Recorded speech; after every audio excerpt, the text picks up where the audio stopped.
Yeah. What are things that have gone wrong on a wedding day which you were able to solve? Or what are some problems you could encounter? And what do you do special? Nothing about my weddings ever goes wrong. I'm always well prepared. Okay, did that sound arrogant? We don't want to sound arrogant.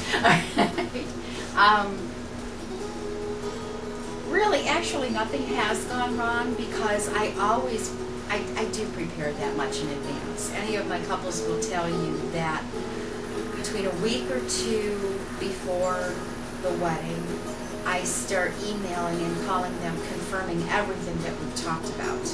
You know, double checking absolutely every detail. And but sometimes, you know, you have things that are out of your control. A couple of years ago, I married a couple in Andover, Ohio. And a week beforehand, I went to the home to meet the couple to kind of view the location where they were going to be married. And it was beautiful. Her grandparents had completely redone their property for this wedding.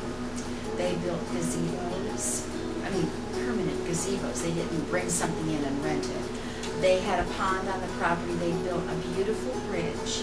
And the couple and I were going to stand on the bridge with the chairs around the pond to view this entire ceremony. And all I said was, and this is learning something the hard way. Once I learn, I get it. All I said was, in case of bad weather, do you have a backup plan? And they said, oh, sure, we'll be in the house. Okay, I took that to mean that they had an entire plan for in the house. I forgot I was dealing with a couple that had never been married before, and I was dealing with her grandparents who had never, you know, had done anything like that before.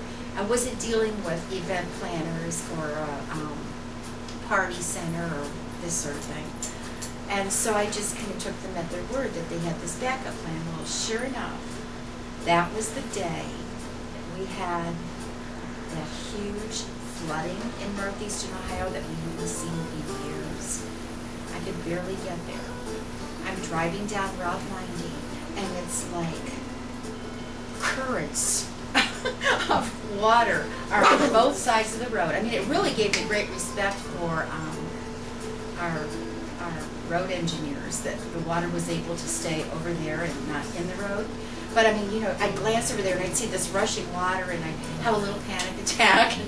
And then I get off in Geneva at 5:34 and start heading towards Jefferson and Route 307 where there's 3 feet of water and it's all closed off. Okay, so out there, everything, I mean, they left the tents out, they left the chairs out. I thought, okay, you could see what was going on today. Maybe bring the chairs inside and set them up. We're obviously not going to have a wedding outside. And then I go in, like, just half an hour before the wedding, and there's people in the kitchen, which is attached to where they were going to be married.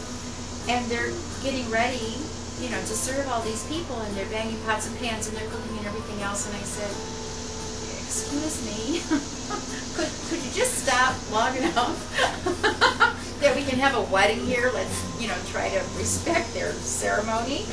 Yeah, we'll get back to that. Yeah, right. And it turned out to be fine, and by the time the ceremony was over, the sun had come out, so they were able to have their pictures outside in the gazebo, and people were able to go back, because they set up tents by then, and that's it. So it turned out okay. Everything almost always turns out okay. The family room and the fireplace. But it taught me that asking someone if they have a backup plan isn't quite enough. We need to walk through the backup plan as though it's going to be the real plan. Oh, okay. Yeah, because you never know. No, you really don't. You spent all that time making all those and it was so beautiful. I mean, arbors. Yes, and this place was so beautiful that I was prepared to ask the grandparents if they would rent their yard for other people's weddings. That's how lovely it was.